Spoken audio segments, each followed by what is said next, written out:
seberapa yang hadir di rumah Tuhan untuk menyelenggarakan ibadah live streaming ini, dan juga buat Bapak Ibu, saudara-saudaraku yang ada di rumah, baik itu Pelita Family maupun saudara-saudara di dalam Tuhan dimanapun berada. Mari kita ibadah dan memuliakan Tuhan. Terlebih sekarang kita akan mendengarkan firman Tuhan. Mari kita persiapkan hati kita masing-masing sehingga kita mengerti di mana kita hidup saat ini, dan kita boleh mempersiapkan dan membenahi diri kita masing-masing sehingga kita tetap kuat dan teguh dalam keyakinan kita menghadapi segala situasi yang sedang terjadi saat ini. Baik Bapak Ibu Saudara, kita akan mendengarkan firman Tuhan. Mari kita siapkan hati kita masing-masing dan mari kita belajar daripada kebenaran Tuhan sehingga kita masing-masing boleh mengerti apa yang harus kita perbuat dalam hidup kita. Kita buka Alkitab kita dalam Lukas pasal yang ke-21 ayat yang ke-11.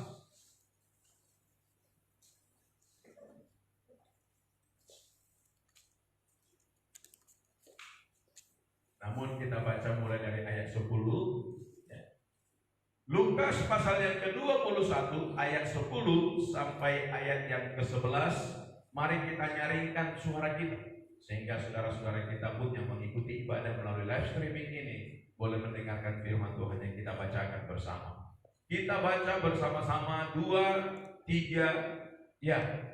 Ia berkata kepada mereka, bangsa akan bangkit melawan bangsa dan kerajaan melawan kerajaan, dan akan terjadi gempa bumi yang dahsyat, dan di berbagai tempat akan ada penyakit sampar dan kelaparan, dan akan terjadi juga hal-hal yang mengejutkan dan tanda-tanda yang dahsyat dari langit.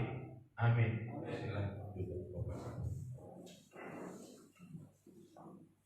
Sesudah kita membaca ini, kita lanjutkan membaca Matius 24 ayat yang ke-8.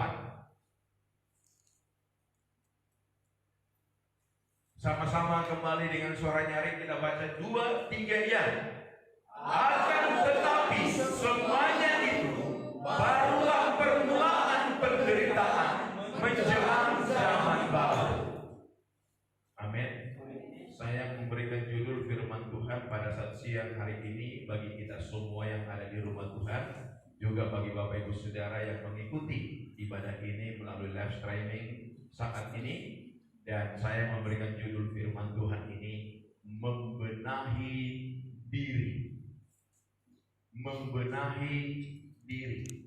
Bapak Ibu Saudaraku yang dikasihi oleh Tuhan, membenahi adalah mempersiapkan segala sesuatu yang perlu dipersiapkan, sehingga apapun yang dipersiapkan itu sesuai dengan yang diharapkan, sesuai dengan yang diinginkan. Sehingga di dalam tahapan membenahi ini ada penambahan dan juga ada pengurangan sehingga tepat sesuai seperti yang diinginkan. Nah Bapak Ibu Saudaraku yang dikasihi oleh Tuhan, demikian juga dalam kehidupan kita. Sebelum segala sesuatunya terjadi dalam kehidupan kita di dunia ini, terlebih masa-masa sekarang di mana kita ada di masa yang sulit, di masa yang menakutkan, di masa yang mengkhawatirkan karena merebaknya virus COVID-19. Bukan hanya di negeri kita, bahkan di belahan dunia terjadi hal ini dan sangat menakutkan semua umat manusia. Tetapi Bapak Ibu Saudara sebagai orang Kristen, bersyukurlah, berbahagialah kalau engkau memberi hati selama ini kepada Tuhan. Seharusnya engkau tidak terkejut dengan semua situasi yang sedang terjadi ini. Engkau tidak perlu kaget, engkau tidak perlu panik, karena memang sebelum semuanya terjadi, Tuhan kita Yesus Kristus yang adalah juru selamat dunia ini, yang mengasihi saya dan saudara dan seluruh umat manusia yang ada di muka bumi ini, Dia telah terlebih dahulu memberitahukan bahwa akan terjadi yang demikian. Akan terjadi hal-hal yang sulit, akan terjadi hal-hal yang sukar ketika menjelang akhir dunia ini. Oleh sebab itu Bapak Ibu Saudaraku yang dikasihi oleh Tuhan, saya katakan sekali lagi, seandainya Bapak Ibu Saudara semua selama ini memberikan perhatian kepada firman Tuhan, belajar memahami kebenaran firman Tuhan, maka tidak akan ada di antara kita para orang percaya yang akan terkejut dan kaget, apalagi sampai panik dengan situasi ini. Sebab apa? Yesus telah berkata, sebelumnya aku telah mengatakan kepadamu, aku telah memberitahukan kepadamu, aku telah menyampaikan kepadamu, dan itu disampaikan oleh Tuhan Yesus dalam Injilnya, baik itu dalam Matius, baik itu dalam Markus, Lukas, Yohanes, disampaikan tentang keadaan akhir zaman. Dan salah satunya seperti ayat yang kita baca ini, khususnya dalam ayat 21 dan ayat 11 dari Lukas 21 ini dikatakan demikian, akan terjadi gempa bumi yang dahsyat di berbagai tempat, akan ada penyakit sampar dan kelaparan, dan akan terjadi juga hal-hal yang mengejutkan dan tanda-tanda yang dahsyat dari langit. Bapak Ibu Saudaraku, apa yang terjadi di muka bumi ini itu adalah penggenapan. Jadi kalau itu penggenapan, berarti sudah ada pemberitahuan sebelumnya. Amin. Sekali lagi, apa yang terjadi di muka bumi ini itu adalah penggenapan. Berarti kalau ada penggenapan, berarti telah terjadi pemberitahuan sebelumnya. Itu sebabnya Yesus mengajarkan kepada kita untuk berjaga-jaga dan berawas-awas serta membenahi diri.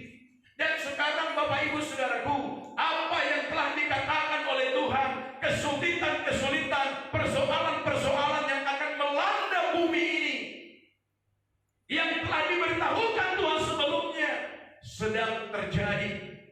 Dan di dalam Matius 24 ayat 8 ini dikatakan, ini baru permulaan. Bapak Ibu Saudaraku, dikatakan dengan jelas, akan tetapi semuanya itu barulah permulaan penderitaan menjelang zaman baru. Kalau istilah musik Bapak Ibu Saudara, ini baru intro, belum nyanyi, baru intro. Sekali lagi saya ulang, ini baru intronya, belum lagu yang sebenarnya. Kalau Bapak Ibu pelajari terus, baca baik-baik apa yang dituliskan oleh firman Tuhan, maka tepatlah apa perkataan Injil Matius 24 ayat 8 ini baru permulaan. Dan sekarang mari kita lihat, ini baru permulaan, tapi kondisi kita sudah sangat memberatkan. Bahkan sudah banyak di antara kita yang panik dengan situasi dan keadaan ini. Mulai terasa dalam segala lini kehidupan. Tetapi sekali lagi, ini baru permulaan. Saya coba pelajari Bapak Ibu Saudaraku dari Alkitab, dari firman Tuhan, baik itu dari Injil, baik itu dari kitab Wahyu, baik itu dari kitab Daniel. Apa yang akan terjadi di muka bumi ini? Memang benarlah apa kata ayat ini? Ini baru permulaan menjelang zaman baru. Berarti ada perubahan zaman Bapak Ibu. Dan memang itu harus kita sadari. Memang benar, perubahan ini sedang terjadi. Kalau sebelumnya semuanya serba manual, sekarang semuanya serba digital. Makanya banyak orang yang menulis Berbahagialah yang lahir tahun 70-an, karena mereka masih sempat menikmati permainan tradisional, tetapi mereka juga menikmati permainan-permainan modern. Kalau dulu ada petak umpet, gala hambeng dan segala macam, itu sempat kita lakukan dulu sama-sama. Dulu orang tua kita tidak sanggup beli pistol-pistol, tapi kita semua kreatif, pakai daun pisang, apanya itu, bata, apanya itu, bikin senjata, tuar. Tidak puas dengan itu karena tidak ada pelurunya, pergi ke hutan-hutan sana, di pinggir-pinggir sungai ada bambu-bambu di situ, ambil bambunya. Tapi yang jadi korban itu pohon jambu yang baru berbunga. Masukkan tok, bisa kita lakukan dengan kreatif. Tetapi zaman berubah. Sekarang hampir tidak ada lagi tembak-tembak yang seperti itu. Sekarang sudah tembak-tembak yang sudah dibeli dan bunyinya pun sudah Kalau dulu ada yang jatuh cinta, dikirim surat. Makanya dulu suratnya itu, kertasnya itu bermacam-macam. Mulai dari yang murah sampai yang mahal. Yang murah itu ya biasa, kertas buku, Kiki mungkin. Yang paling tinggi Big Boss. Tapi ada juga yang dibeli, yang wangi, yang harum. Dulu orang belajar melipat surat. Semakin hebat lipatannya, semakin mantap dan semakin membingungkan, akhirnya diribakon dalam terbuka. Dulu pun banyak peribahasa berkata 4 kali 4 sama dengan 16. Sempat tidak sempat, haram dibalas. Nunggu balasannya pun tunggu 2 minggu lagi, karena harus lewat pos. Kalau sekarang kan sudah berubah. Sadar atau tidak sadar, inilah perubahan. Bapak Presiden kita berkata, kita harus mempersiapkan diri untuk masuk dalam zaman baru yang mereka sebut dengan 4.0 atau 5.0 dan segala macam, yang berarti semua sudah serba digital, semua serba teknologi. Sadar atau tidak sadar, Bapak Ibu, sekarang sedang bergeser dan kita sedang masuk ke dalam zaman yang baru, di mana semuanya sekarang sedang diubah. Ekonomi, transaksi ekonomi diubah. Kalau dulu semua transaksi harus dengan uang tunai, ada uang angkat barang, itu dulu. Kalau sekarang nggak kelihatan pun uangnya, yang penting ada paspornya, ada PIN-nya. Sekarang ada metode pembayaran macam-macam. Dulu dengan memegang kartu ATM pun di zaman kita udah luar biasa sekali. Mama saya dulu, saya ingat sekali tahun 97, pertama saya punya kartu ATM. Kami pergi ke Bank Danamon, saya masukkan. Mama saya heran, sini hebemon, Dinda. Kenapa? Karena keluar dari dalam mesin itu ada uang keluar.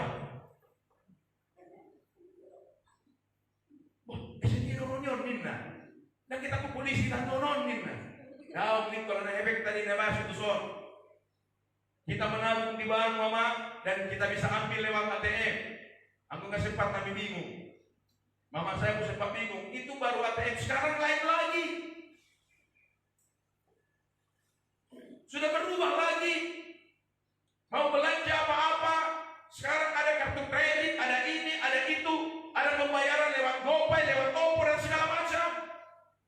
Hanya tinggal dipoto-foto, ada barcode-nya, semua terbayar. Sekarang pun banyak karyawan-karyawan di perusahaan-perusahaan besar tidak pernah terima uang tunai, gajian lewat rekening. Yang penting di rekening masuk keren, belanja pun nanti main gesek juga. Jadi nggak pernah dia menerima uang tunai. Makanya sering kali ketika kami ke Jakarta, anak-anak bertemu dengan paman-pamannya. Nantilah ya uang sakunya ditransfer karena nggak pegang uang tunai. Diajak makan, ya bayarnya hanya pakai kartu itu aja nih, sudah. Jadi ketika mau ngasih uang jajan, ya nggak ada uang tunainya, tunggu aja nanti ditransfer. Nah akhirnya ditransfer, Cuman yang seringkali kalau ditransfer uang jajan anak-anak, maka uang jajan itu sering tidak sampai kepada anak-anaknya. Karena sampainya ke rekening. Itulah yang terjadi sekarang. Dan semua akan terjadi. Yang sekarang sedang meningkat. Ada teknologi yang baru yang sedang mereka persiapkan untuk semakin canggih, yang mereka sebut dengan chip.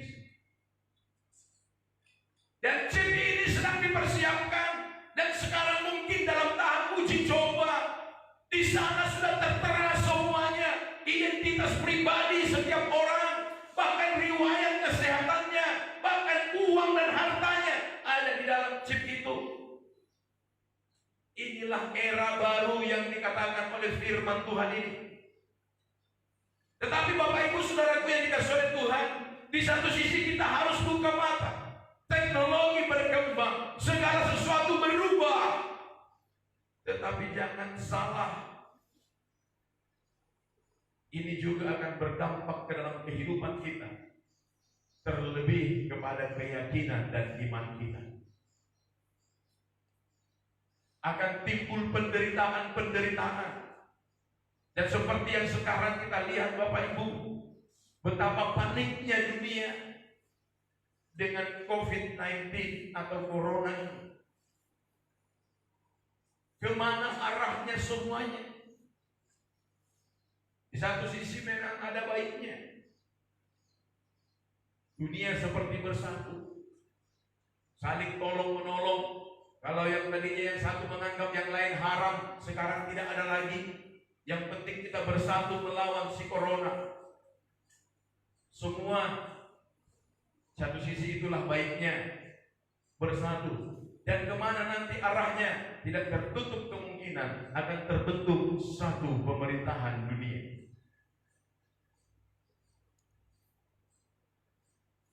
Oleh sebab itu Bapak Ibu Saudaraku, kalau ini baru permulaan, kalau ini baru awal, betapa beratnya nanti yang ada di depan. Kita kalau melihat Bapak Ibu Saudaraku bagaimana khotbah Tuhan Yesus tentang akhir zaman dalam Matius pasal yang ke-24. Yang pertama dia katakan Bapak Ibu dalam ayat yang ketiga, saya akan baca buat kita semua. Ketika Yesus duduk di atas bukit Zaitun, datanglah murid-muridnya kepadanya dan bercakap-cakap sendirian dengan dia. Dan mereka kata mereka, katakanlah kepada kami, bila manakah itu akan terjadi, dan apakah tanda kedatanganmu dan tanda kesudahan dunia?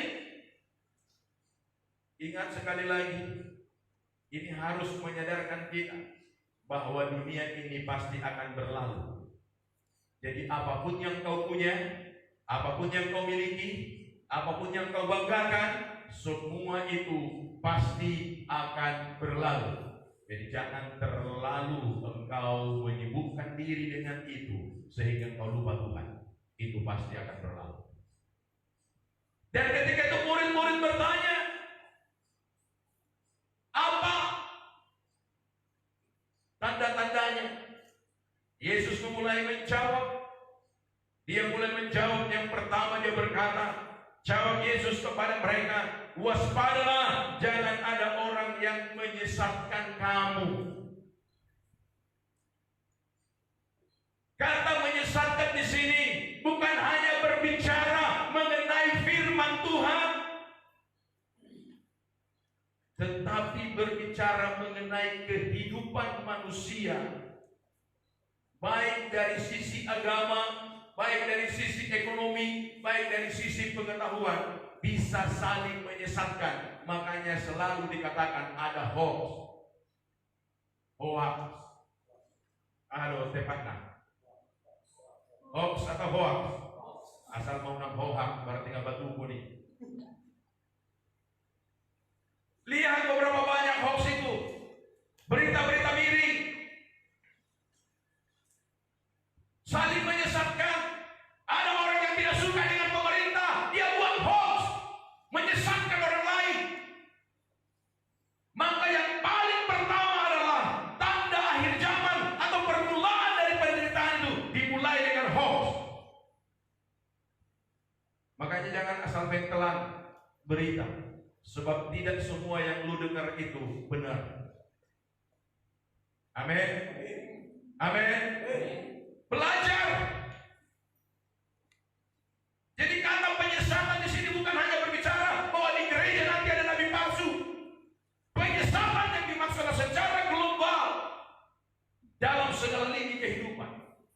Penyesatan dalam keuangan ada. Sebentar-sebentar kita ditelepon, selamat ya Pak, Bapak sudah dapat hadiah 75 juta. Tolong kirimkan nomor rekeningnya Pak, ditransfer. Oh, kumuat. Akhirnya dikasih nomor rekeningnya. Dan ada juga korban di Pelita kan? Haleluya. Ada. Menyesatkan. Akhirnya bukannya dapat uang, malah uang yang ada hilang akibat disesatkan. Dalam apalagi banyak saudara, sekali lagi bahwa yang pertama dikatakan oleh Yesus menjelang kesudahan zaman, menjelang akhir dunia, atau lebih tepatnya bahasa syariat mendekati hari kiamat, maka yang pertama itu timbul adalah menyebarnya hoax di mana-mana sehingga saling menyesatkan satu dengan yang lain. Saling menyesatkan satu dengan yang lain. Lihat saja orang-orang yang pintar dengan digital ini, dieditlah foto, dibuatlah foto bapak ini, disandingkan dengan foto anak gadis yang lain. Makanya kalau lihat foto saya misalnya bersanding dengan anak gadis yang lain, jangan langsung percaya dulu. Mana tahu ada yang mengedit dengan apa itu Photoshop atau foto apalah namanya. Bisa kan? Dipindah, tiba-tiba dia sudah foto di New Zealand. Bayangkan dia berfoto di New Zealand, padahal kita tahu dia orang Pinansurinya. Karena editan semua. Hati-hati, hati-hati, jangan tersesat. Amin. Saya pun pernah lihat fotonya Bapak Novir, dia foto di luar negeri. Pikir saya dalam hati, kapan lah Bapak Novir ke luar negeri? Oh, bekerja ke kasih Bapak ya? Iya. Karena kalau dia ke luar negeri pasti minta doa, pikir saya, supaya Tuhan lindungi. Nggak ada minta-minta doa, tiba-tiba udah keluar foto mereka ada di luar negeri. Iya ya. Tapi itu tahun lalu sudah. Editan. Terus ada orang yang bilang, tahu nggak Bapak Novir udah ke luar negeri? Kemana dia? Kuala Bustak. Hah? Ya, berarti kalau Kuala Bustak, Bustak kah nih? Lumpur ya kan? Rupanya hanya fotonya. Orangnya tetap dia tolak. Editan bisa menyesatkan. Semua sekarang bisa menyesatkan. Makanya hati-hatilah, konsumsilah yang benar. Amin. Jangan terlalu mudah percaya. Karena memang itu yang pertama Bapak Ibu, hoax akan menyebar di mana-mana dan akan makin menyesatkan semua orang. Seperti saya bilang tadi, tidak suka dengan pemerintah, buat hoax. Tidak suka dengan ini, buat hoax. Tidak suka dengan pendetanya, buat hoax. Tidak suka dengan sama, buat macam-macam. Bahkan seperti tidak punya akal sehat lagi. Yang mati pun dihina. Saya berpikir manusia ini sudah tidak punya akal sehat. Tetapi kita tidak perlu heran, Yesus telah mengatakan terlebih dulu. Amin. Saudara pahamkah kalau arti penyesatan di sini berbicara hoax? Oke. Dikatakan oleh Yesus memang penyesatan itu harus ada dan harus terjadi, tapi celakalah mereka yang melakukannya. Amin. Jadi jangan ada di antara anak-anak Tuhan, baik yang ada di Pelita Family mau yang ada di luar sana, jangan ada di antara anak Tuhan yang suka menyebar hoax. Makanya saya ungkapkan sekarang di grup kita, jangan asal main sebar-sebar saja. Teliti dulu, pelajari dulu dengan bagus. Berapa kali saya baca di grup, aku tidur dan bermimpi, Yesus datang kepadaku, mimpi apa lo? Ternyata saya lihat apa yang dikatakannya itu sudah ada di dalam Injil. Dia sudah bukan sedang bermimpi, tapi sedang berhayal. Dan sebarkan kepada 20 orang, maka kau akan diberkati, kalau tidak kau celaka. Dari tahun 98 saya sudah dapat itu dalam bentuk kopian, dalam bentuk tulisan, sekarang sudah dalam bentuk WhatsApp, sudah dalam bentuk Facebook, dan tidak pernah saya sebarkan. Dan sampai sekarang saya gemuk walaupun tetap pendek. Betul kan? Ada tulisan itu. Sebarkan kepada 20 orang maka kau akan diberkati. Dan kalau berhenti di tanganmu kau akan celaka. Emangnya hidup saya ditanggung oleh kertas itu? Hoax semuanya. Mimpi ketemu Tuhan Yesus.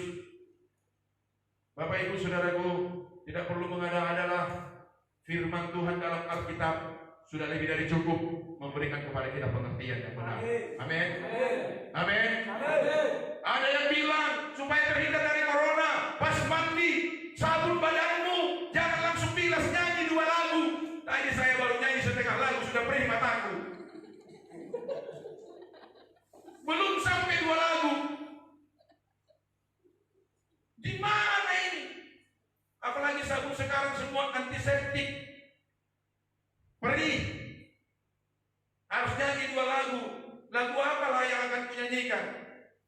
Ya mau tidak mau lagu yang paling singkat dan cepat. Setan apa yang merasukiku?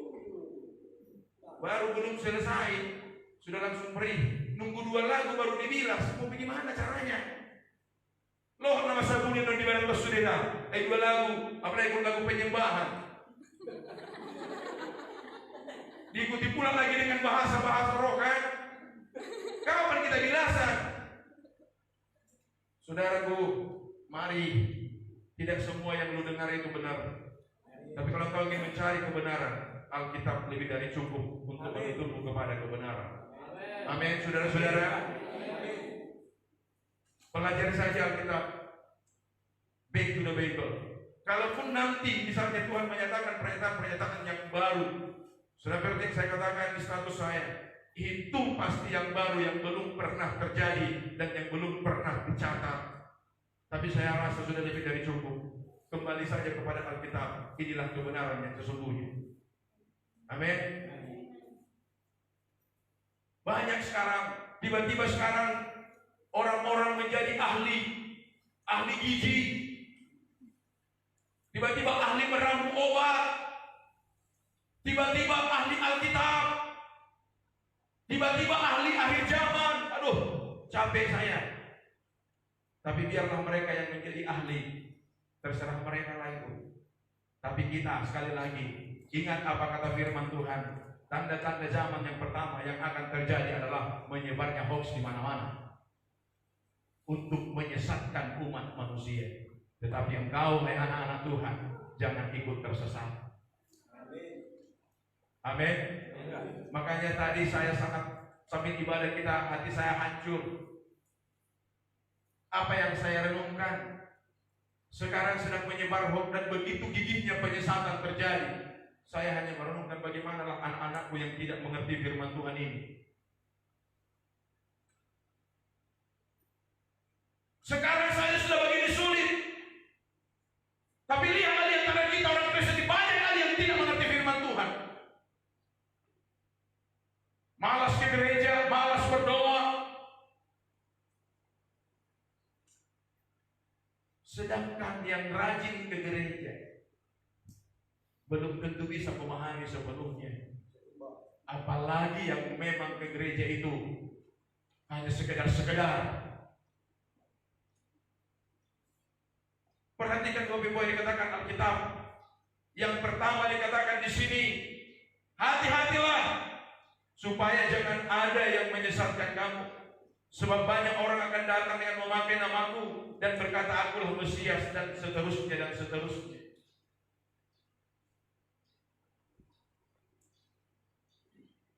Dan akan terjadi perang di mana-mana. Dan sekarang seperti dikatakan dalam Lukas 21 tadi, coba kita lihat kembali ayat itu. Dikatakan di situ Bapak Ibu, ayat 11-nya, akan terjadi gempa bumi yang dahsyat di berbagai tempat. Itu sedang tergenapi Bapak Ibu. Amin.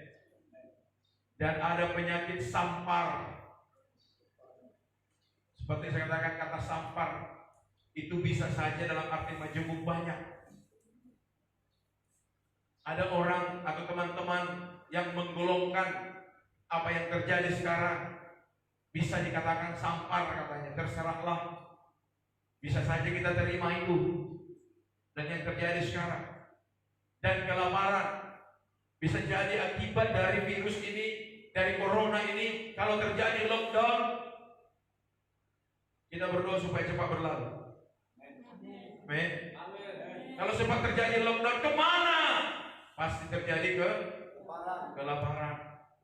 Ketika sudah terjadi kelaparan, Bapak Ibu Saudaraku, ingat kalau manusia itu kelaparan, dia lebih buas daripada binatang buas.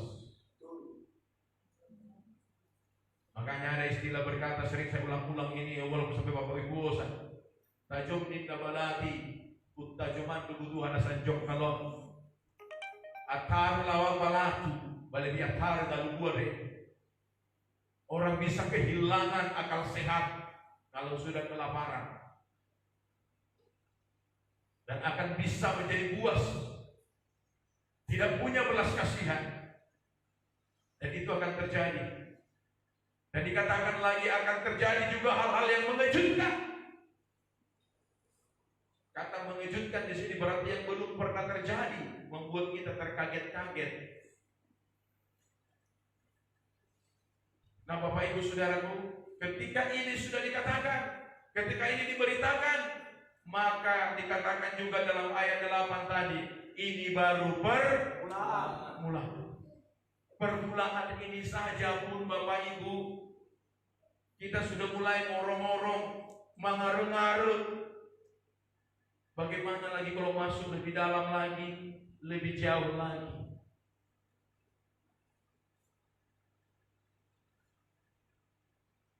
Haleluya. Sekarang apa yang mau kau perbuat? Ingat, ketika nanti akan terjadi segala sesuatunya, apalagi seperti yang ditulis dalam kitab Wahyu dan kitab Daniel, di mana akan terjadi hal-hal yang luar biasa. Dan di samping terjadi penyesatan, baik itu penyesatan secara global, menyebarnya hoax, baik itu penyesatan karena firman Tuhan diputar balikkan. Dan yang terjadi lagi, terjadinya perpecahan. Gereja akan terbelah menjadi dua. Dan Yesus buat gambaran seperti 5 gadis yang bodoh, 5 gadis yang bijaksana. Dan apa yang terjadi dengan ketika gereja terbelah dua, akan saling menyerahkan satu dengan yang lain. Di antara pendeta pun akan terjadi saling menyerahkan. Pendeta yang mengikuti situasi dan perkembangan mengarah ke sana akan melawan pendeta yang mengatakan, contoh saja Bapak Ibu yang terjadi sekarang, berperang antara hikmat dengan iman. Ada pendeta yang berkata berhikmat, ada yang berkata kita harus beriman. Ini pun sudah mulai berperang. Pendeta yang berhikmat sudah menghakimi yang mengatakan beriman. Sebaliknya yang beriman pun sudah menghakimi yang berkata berhikmat. Ujung-ujungnya kemana nanti? Ujung-ujungnya saling lapor. Saling lapor. Saling lapor. Saling lapor. Si Anu melaporkan si Anu, padahal saudara seiman katanya. Itu akan terjadi. Bahkan seperti yang kita pelajari hari Rabu yang lalu, seorang ayah tega membunuh anaknya, dan anak pun tega membunuh orang tuanya. Saling menyerahkan satu dengan yang lain. Kenapa? Karena memang keadaan zaman sudah semakin sulit. Nah sekarang untuk menghadapi semua ini, apa yang harus engkau buat? Apa yang harus kita lakukan? Itu sebabnya Bapak Ibu, Alkitab berkata, tapi siapa yang bertahan akan diselamatkan.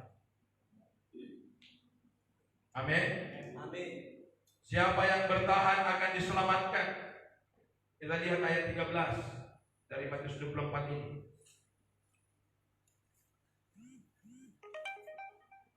Tetapi orang yang bertahan sampai pada kesudahannya akan selamat.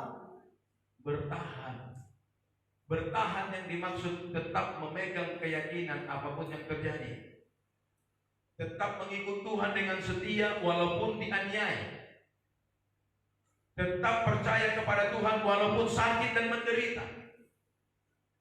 Tetap pegang keyakinan kepada Yesus Kristus dan Juru Selamat walaupun harus kelaparan. Pertanyaannya, mudahkah bertahan di zaman itu? Mudahkah bertahan di zaman itu? Saya ragu. Saya melihat pelita family saja yang ada.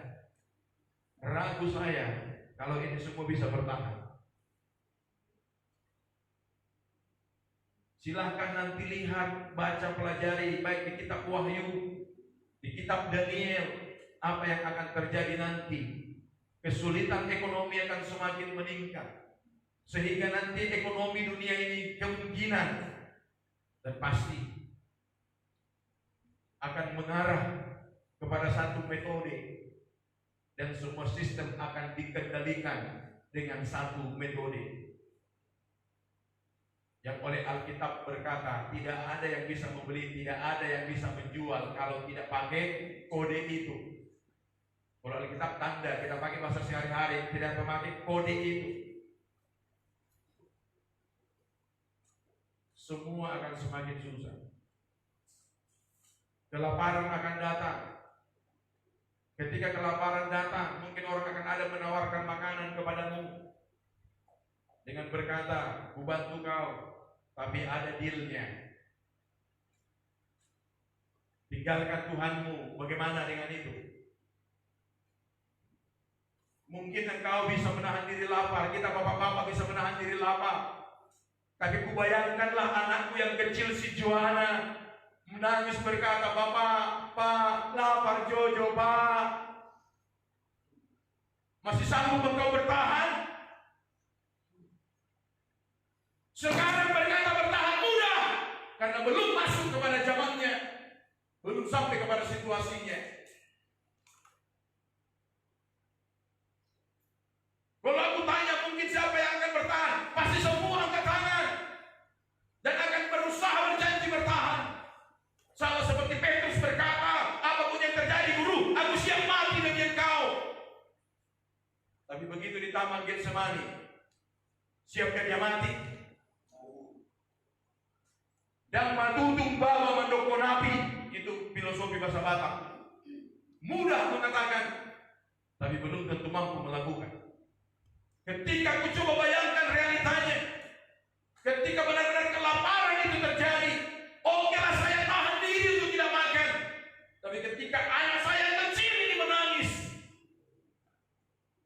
banyak orang tua ketika anaknya sakit dia berkata begini, "Tuhan, angkatlah sakit ini dari anakku, kasihan kali aku melihatnya, biarlah aku yang sakit," katanya. Dia rela menggantikan anaknya sakit asalkan anaknya jangan menderita, betul? Betul. Bagaimana kalau anaknya menangis, "Papa, lapar, Pak." Hati bapak yang mana yang tidak akan terluka? Dan di saat kau terluka seperti itu, melihat anakmu sangat memprihatinkan, tiba-tiba ada tawaran, "Pak, kasihan anakmu lapar, udah kasih ini makan, tapi ikut ini ya Pak, ikut ini ya Pak." Dan itu sudah terjadi sebelum sebelum zaman ini pun terjadi. Banyak orang menjual imannya. Hanya masalah pekerjaan, hanya masalah jodoh, masalah sepele. Sekarang coba tanya dirimu, ketika sampai ke situ nanti apa yang kau jual? Banyak orang sekarang bukan hanya menjual iman, menjual diri. Anak-anak Tuhan yang dikasih oleh Tuhan, sebelum makin jauh ke sana, persiapkan hatimu. Persiapkan hidupmu. Makanya sekali lagi aku sangat prihatin melihat orang yang tidak beribadah sungguh-sungguh. Kadang saya berpikir begini, tuh dia mana yang nokar dana koni, apalagi anak kita si pemuda remaja. Aduh, malas-malas minta ampun. Dan saya khawatir, jangan-jangan mereka ini nanti akan menjadi bagian daripada penyesat-penyesat itu. Kita berdoalah supaya jangan terjadi. Itu sebabnya mulai sekarang tanamkan nilai-nilai firman Tuhan yang benar di hati anak kita. Amin. Amin. Sekarang mari kita lihat untuk bisa bertahan. Efesus pasal yang ke-6 ayat 10.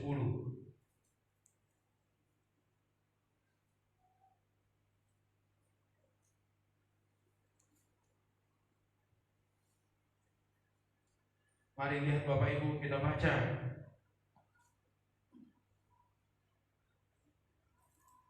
Ini ada 11 ayat. Kita baca sama-sama Bapak Ibu ya. Dan tolong perhatikan.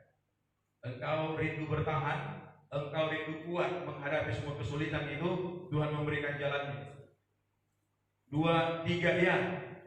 Akhirnya hendaklah kamu kuat di dalam Tuhan, di dalam kekuatan kuasa-Nya. Kenakanlah seluruh perlengkapan senjata Allah, supaya kamu dapat bertahan melawan tipu muslihat iblis.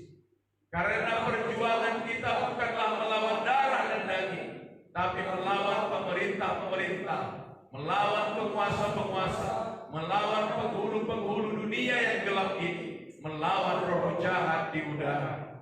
Sebab itu ambillah seluruh perlengkapan senjata Allah, supaya kamu dapat mengadakan perlawanan pada hari yang jahat itu, dan tetap berdiri sesudah kamu menyelesaikan segala sesuatunya. Perhatikan, pertama, 2, 3, ya. Jadi berdirilah tegak, berikat pinggangkan kebenaran, dan berbaju jirahkan keadilan. Kakimu berkasutkan kerelaan untuk memberitakan Injil damai sejahtera. Dan dalam segala keadaan pergunakanlah perisai iman, sebab dengan perisai itu kamu akan dapat memadamkan semua panah api dari si jahat. Dan terimalah ketopong keselamatan dan pedang roh, yaitu firman Allah. Dalam segala doa dan permohonan, berdoalah setiap waktu di dalam roh, dan berjaga-jagalah di dalam doamu itu. Jangan dengan permohonan yang tak putus-putusnya untuk segala orang kudus. Sampai di situ saja. Bapak Ibu, ini adalah perlengkapan yang Tuhan berikan supaya kita bisa bertahan. Sekarang coba lihat satu persatu. Adakah ini padamu? Ya. Adakah ini padamu? Mulai dari ayat 13 dikatakan di sini Bapak Ibu. Ya. Ambillah seluruh perlengkapan senjata Allah, supaya kamu dapat mengadakan perlawanan pada hari yang jahat itu, dan tetap berdiri dan sesudah kamu menyelesaikan segala sesuatunya. Yang pertama, jadi berdirilah tegak, berikat pinggangkan kebenaran.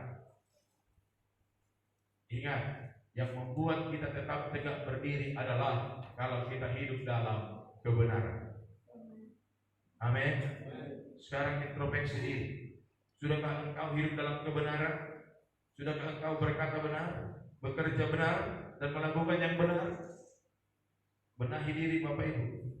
Yang kedua dikatakan berbaju jirahkan keadilan. Adil, seimbang antara kita dengan sesama, antara kita dengan Tuhan. Ada keadilan. Orang-orang pernah memuji Yesus dan berkata, bolehkah membayar pajak kepada Kaisar? Tuhan Yesus menjawab dengan hikmat yang luar biasa. Apa yang menjadi hak Kaisar kembalikan kepada Kaisar. Apa yang menjadi hak Allah kembalikan kepada Allah. Ada keadilan dalam kehidupan kita. Ada keseimbangan dunia dan akhirat. Amin. Sehingga kita tetap bisa kuat. Dan dikatakan di sini, kakimu berkasutkan kerelaan untuk memberitakan Injil damai sejahtera. Engkau mau melayani Tuhan dengan sepenuh hatimu dan melayani sesama. Ya, sehingga engkau akan mendapatkan buahnya dan menerima berkatnya. Amin. Jangan egois. Banyak anak-anak Tuhan sekarang tidak lagi menegakkan penginjilan. Ya, dan dikatakan dalam segala keadaan pergunakanlah perisai iman. Iman adalah kepercayaan kepada Tuhan. Ketika engkau digoda oleh uang, ingatlah Tuhan. Ketika engkau digoda oleh hawa nafsu perjinahan, ingatlah Tuhan. Ketika engkau digoda oleh emosi dan kemarahan, ingatlah Tuhan. Itu akan membuat engkau tegar dan berani menolak semua godaan itu. Amin. Haleluya. Ingat Tuhan.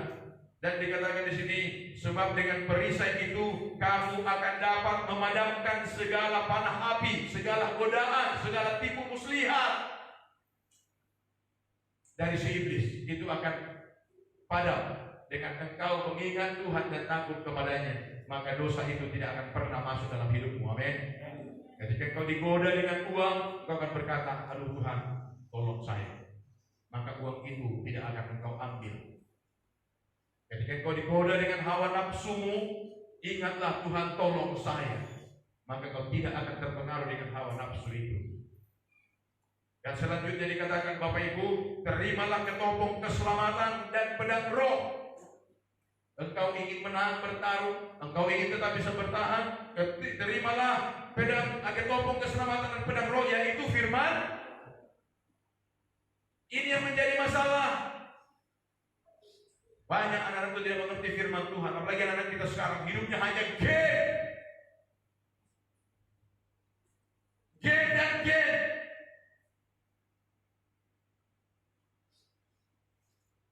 Dan banyak di antara kita membiarkannya saja begitu. Yang penting tenang dia. Tenang memang dia, tapi sedang menuju ke neraka. Tenang memang. Tidak mengganggumu karena dia asik dengan main game. Mau Mobile Legend ke apa kayak gamenya. Tapi ingat, dia tidak mengganggu, dia bisa tenang, tapi dia sedang menuju ke neraka. Oleh sebab itu Bapak Ibu, mulai sekarang kita harus benahi diri. Amin. Sekali lagi judul firman Tuhan, membenahi diri, membenahi keluarga. Terserah memang kalau anak itu sudah tidak bisa diarahkan lagi, mungkin sudah itulah bagiannya. Tetapi selagi masih bisa, berusahalah hai orang tua, kita sama-sama berusaha. Haleluya. Didik anak-anakmu. Dan engkau semua anak-anak kami, dengarkan baik-baik. Kalau kau takut akan Tuhan dan hidup dalam kebenaran firman Tuhan, hidup pula yang akan masuk surga dan selamat. Tapi kalau kau tidak mau taat kepada Tuhan, kau juga yang masuk neraka. Tetapi kami orang tua berharap dan berdoa, kami tidak ingin anak-anak kami celaka. Kita juga rindu sebagaimana kita ada di dunia ini bersama-sama. Ketika saya coba belajar tertimbul dalam hati Tuhan, betapa susahnya nanti masa yang akan datang. Sudahlah, angkatlah kami sekeluarga.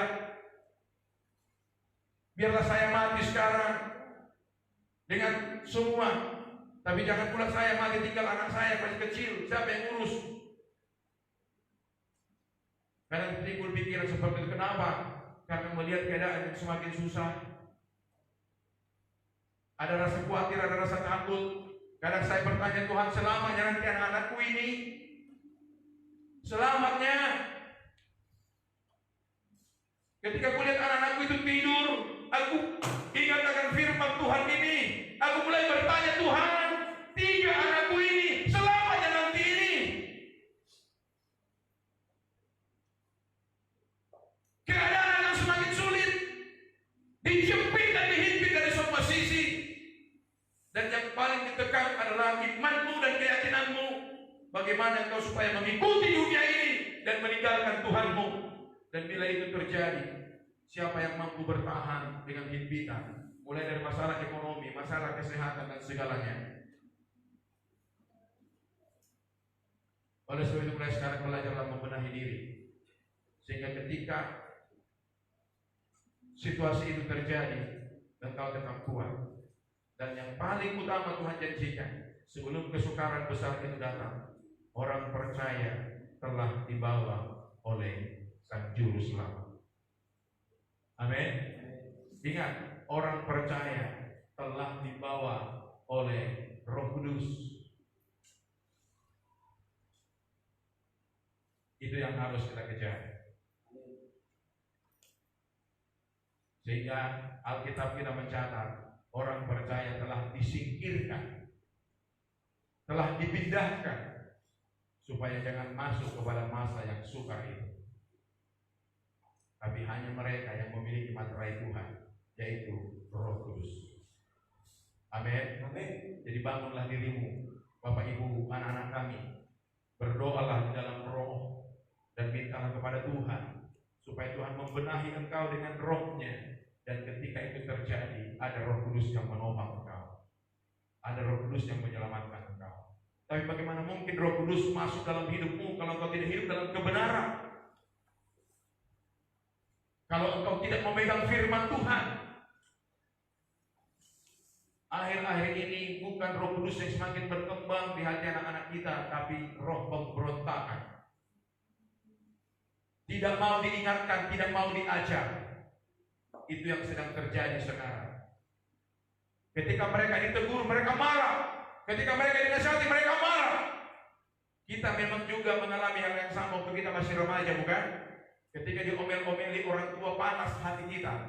Tapi kita tidak pernah bereaksi, bisa berbuat apa-apa. Tidak seperti anak-anak sekarang. Orang tuanya baru ngomong satu, dia keluar dari mulutnya 7 sampai 8. Pendurhaka dan pemberontak telah lahir sekarang. Siapa yang menciptakan itu? Secara tidak sadar kita yang menciptakan itu. Kadang kita tidak sadari kita yang menciptakan itu. Kenapa? Tidak kita bawa mereka dari awal kepada Tuhan. Jadi jangan salahkan mereka. Sekarang belum terlambat, mulai lagi. Mudah-mudahan masih bisa. Amin. Haleluya. Karena kita tidak sadar, kita yang membuat anak-anak kita jadi seperti itu. Coba dari kecil, makanya dikatakan ada istilah, waktu kecilnya kayu itu bisa dibengkokkan. Fatwa ide-ide iwa betul ala lafadr. Terkadang kita mulai menyesal, sudah anak kita dewasa dan kita lihat mereka jadi pemberontak, tidak tahu berterima kasih. Dan ingat anak-anakku, kalau kau teruskan itu, kau ke neraka. Bukan untuk 1 jam, 2 jam, atau 1 tahun, 2 tahun, tapi untuk selama-lamanya. Ini bukan berbicara pelan-pelan lagi, saudara. Saya tidak mau muluk-muluk. Semua yang tidak membenahi diri akan masuk dalam kesusahan besar ini. Dan ketika engkau tidak mampu bertahan dalam kesusahan besar ini, engkau pasti akan menyangkal Tuhanmu. Dan ketika engkau menyangkal Tuhanmu, maka engkau adalah penghuni neraka kekal selamanya. Itu sebab mulai sekarang persiapkanlah diri, saudara. Bukan lagi masanya main-main. Haleluya. Bukan masanya main-main. Sekali lagi benahi diri. Ini baru permulaan. Kita belum tahu apa yang akan terjadi. Tapi Alkitab sudah menggambarkan betapa sulitnya, betapa beratnya yang akan terjadi kemudian. Tetapi saya percaya janji Tuhan akan digenapi. Kita tidak akan dibiarkan Tuhan jatuh ke dalam kesulitan besar itu kalau Roh Kudus ada di dalam kita. Amin. Kalau Roh Tuhan ada di dalam kita. Oleh sebab itu Bapak Ibu Saudaraku, marilah benahilah dirimu, saudaraku. Bapak Ibu yang dikasihi Tuhan, benahi dirimu. Anak-anak kami, benahi dirimu, anak-anak kami, supaya kita sama-sama nanti masuk ke dalam keselamatan yang kekal. Supaya kita sama-sama masuk surga. Betapa hancurnya hati ketika melihat kalian nanti binasa. Ya, mungkin bapak kalian taat kepada Tuhan, mama kalian taat kepada mereka, ada di surga. Dan kalian ada di neraka. Bayangkan kasus Lazarus dengan orang kaya. Orang kaya itu melihat Lazarus dan berkata kepada Bapak Abraham, tolong suruh Lazarus. Saling melihat. Betapa hancurnya hatiku ketika kulihat anakku si Mikael ada di seberang sana. Atau sebaliknya saya di seberang sana, dia ada di sini. Betapa hancurnya hati kita. Anak yang kita kasihi. Mulai sekarang, renungkan baik-baik. Tingkatkan doamu buat anak-anak kita. Dan tingkatkan nasihatmu. Walaupun mereka ngomel-ngomel atau apapun, atau mungkin mereka akan marah-marah. Memehon, bahasa Bapaknya memehon. Tetap sampaikan. Jangan letih, jangan jenuh. Amin. Haleluya. Belajar minta hikmat dari Tuhan. Belajar minta cara. Kalau mungkin anak ini tidak bisa ditaklukkan dengan kekerasan, bisa mungkin dengan hikmat dari Tuhan, dengan lemah lembut. Kalau tidak bisa yang keras, dengan yang lembut, yang sedang-sedang, terserahlah. Tuhan pasti akan memberikan hikmat kepada kita semua. Mari selamatkan dirimu, selamatkan keluargamu, dan selamatkan orang-orang yang bisa kau selamatkan. Itulah yang Tuhan harapkan di akhir ini. Amin. Amin.